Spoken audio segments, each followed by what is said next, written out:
Жалпы дәл қазір Американың Украинаға көмегі билікте Байден қалама, демократтар қалама, қалмай ма соған байланысты. Егер билікте Байденшілдер, демократтар қалса, көмек жалғасады. Тіпті ол кезде мына Латын Американың шекарасында ғана қорғанда ешқашан жаңағы биіктемейді, немесе ұзармайды, жаңағы иммигранттар қашып келе береді. Бірақ билікте мына өзімшіл кімдер, мына осы Америка мүддесі бірінші дейтіндер Трамптар келетін болса, онда Украинаға көмек қиылады. Және анау Мексика шекарасы жабылады.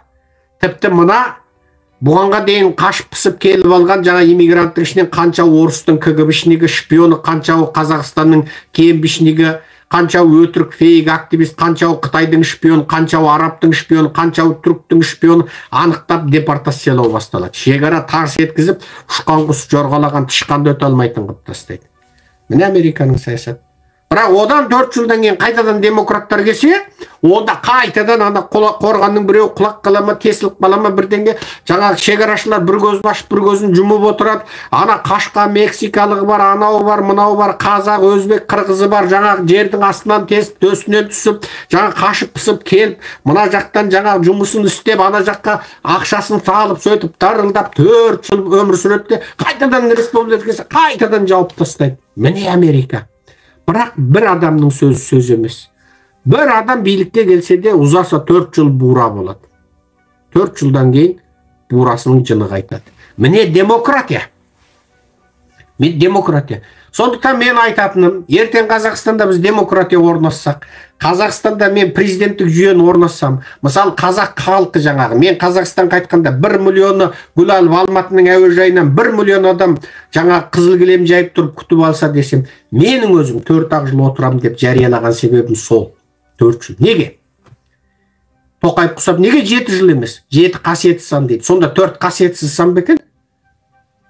4 жыл. Міне бұл 4 жылда сенің бүкіл фантазияң, бүкіл ойың, мүмкіндігің, денеңе Құдай берген, Құдай басыңа берген бүкіл ақыл парасатың, бүкіл потенциалың, бүкіл энергияң 4 жылда сарқылады. 4 жылда сарқылады. Енді жаңа жас адам келсін, жаңа ол өзін дәлелдеуге тұрсады адам болғаны. Ол тың бірдеңе істегісі келеді. Сен мысалы 1 миллион адамға жұмыс беретін киім-кешек зауытын салсаң, ол 1 миллион адамға жұмыс беретін темір қорыту зауытын салғысы келеді. Дәлелдейді ғой ол өзін. Ал екеуінен халыққа пайда бар ма? Бар. Енді үшінші біреу келеді.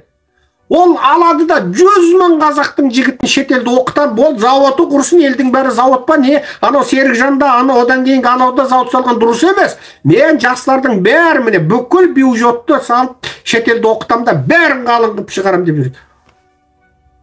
Ол қарасаң бізді тура жамандап жердің астына тықса тығамыз. Бірақ соның шетелде оқытқан баласынан халыққа пайда бар ма? Бар. Міне демократия. Мен 4 жыл президент болғанда, мен де балаларды жібергім келеді. Бірақ қаражат жетіспеуі мүмкін. Завод басты орында деп тұру мүмкін. Не ойым жетпеуі мүмкін. Не ойым болса да мүмкіндігім жетпеуі мүмкін. Бірақ соны кейінгілер істейді. Міне демократия деген содан шығады. Ал Назарбаев Тоқаев құсап отырғызып қойдың. Креслосына дейін биттеп кетті. Жабысып қалды құйрығы мысалы.